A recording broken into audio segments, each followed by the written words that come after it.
It's December. Hey everyone, Renee here. Welcome back to my channel. Today we are going over my December TBR.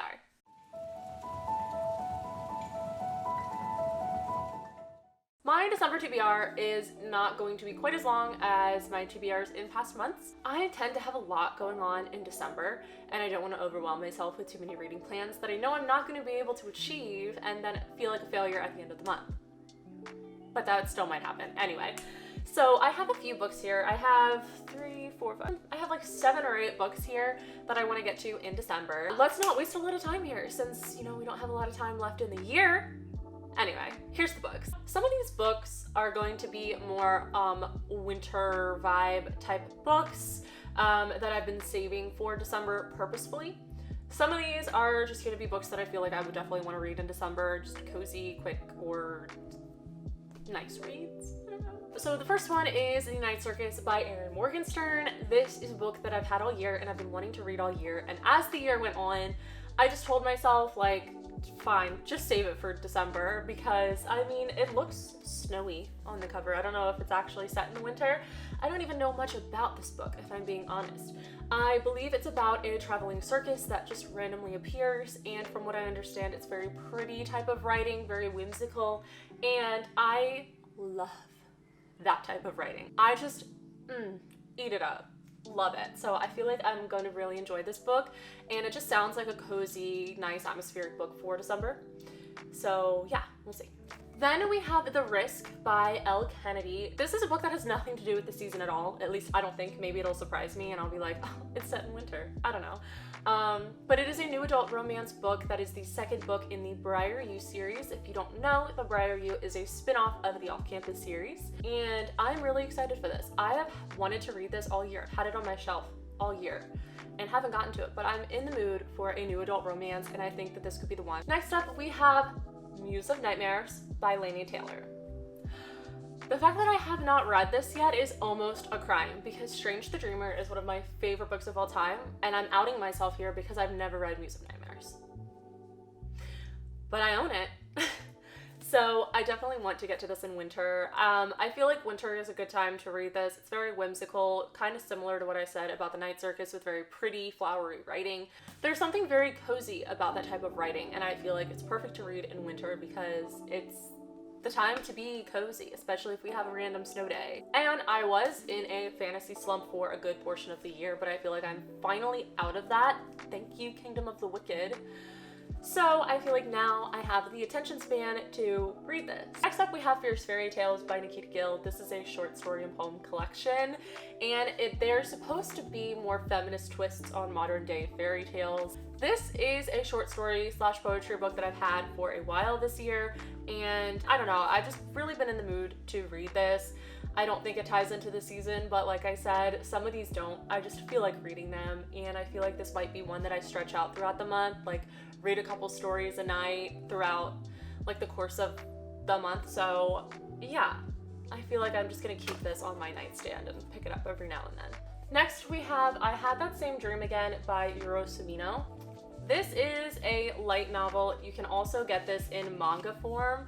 I particularly wanted this in the light novel form. I have been really wanting to get into light novels. There are several that sound really, really good that I definitely want to pick up. This is one. I found it at Second and Charles miraculously, and I had to pick it up. It's supposed to be a very heartwarming coming of age story, and a lot of people say it can be pretty emotional and just I feel like I might cry. I believe there's also trigger warning for self-harm in here as well, so definitely maybe a little bit of a heavier topic.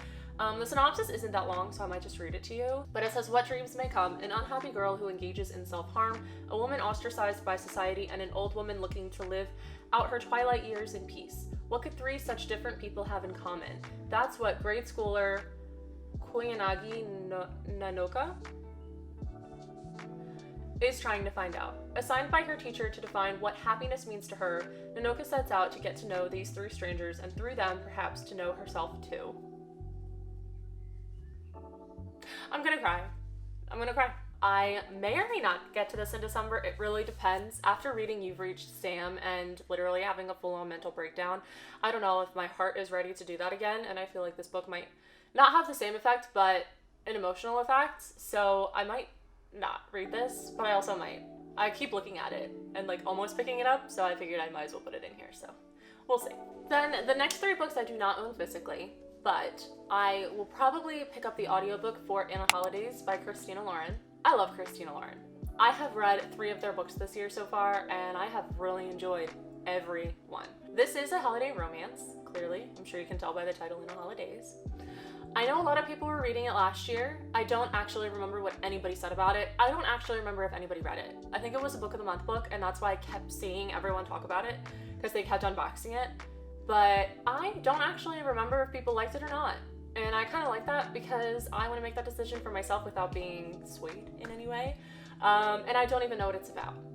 I really don't. I just know that it's a holiday book by Christina Lauren, so I say read it. Next is You Can Go Your Own Way by Eric Smith. This is a book that I had on my November TBR, and I remember saying that I may or may not get to it in November because this book focuses on 2 people who get trapped in an arcade together because they're snowed in. There's a big snowstorm going on, and I had mentioned that I feel like the only acceptable time for snow is December. So therefore I do not like reading about snow, talking about snow, or just anything involving snow any other time of the year. I hate it. So I think it's no surprise because of that I did not read this in November. So I really do hope to get to it in December. It does sound like a cute story. It is YA, and I feel like with that it might go by really quickly and just be a really fun read. So I will try to get to this one. But then the next one has a long title and I don't own it, so let me just go to Goodreads real quick. So the last one that I have on here is The Haunting Season: Ghostly Tales for Long Winter Nights by Bridget Collins. This is a book that I don't really know too much about. I only recently heard about it because I saw Jody from Vanilla Moon reading it, and I'm highly intrigued by this title. And when I looked into it, it is just a series of short stories, but they are very cozy and atmospheric for the winter. So yeah, just spooky vibes in the dead of winter I think is perfect for December, especially if you can't quite let go of the fall or Halloween like I struggle to do. So I feel like this would be a great book to bring into December to keep those vibes alive. And I really am excited to read this. I think this might be a really fun time. And with that, those are all of the books that I hope to get to in December. I don't know if I'll get to all of them, even though this is a shorter TBR. But December is a wild card month for me. It could be really busy. I could end up having a lot of time. We will see. So those are all of the books that I plan on reading for December. I would love to hear what you're reading in December. If you would like to comment down below a book that you're excited to read in the coming month. So if you like this video, don't forget to hit the thumbs up down below to help support this channel, and also hit subscribe to follow me on my reading journey if you have not already. Also, like always, all of my socials will be linked down below. You can follow me more closely anywhere you'd like. And once again, I hope you like this video, and I'll see you in the next one.